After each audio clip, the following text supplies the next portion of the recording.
So for this video, pag-uusapan natin ang negative exponent and zero exponent properties. So this is po a property of algebra. So number 1, a raised to negative 7. So pag may nakita po tayong negative dito sa exponent, ang gagawin lang po natin is magiging reciprocal po ito. So pag atin itong i-rewrite, the answer is 1 over a raised to 7.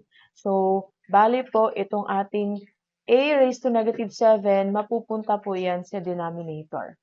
Number 2, we have quantity 21, c raised to 18. Ayan, everything is raised to negative 1. Again, we have here negative 1.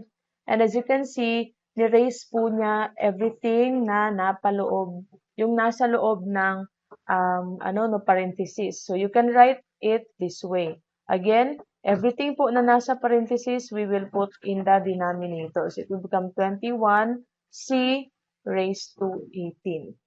Number 3, we have 3d squared. Yan, raised to 0.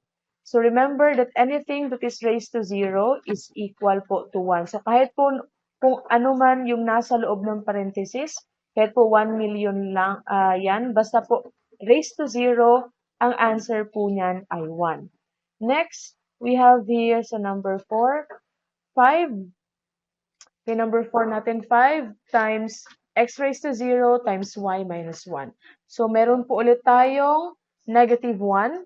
At saka we know that everything that is raised to 0, that is po equal to 1. So we can rewrite that one as 5 times 1.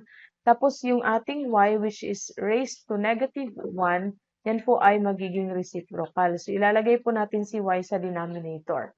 Okay, so to simplify, our answer is 5 over y.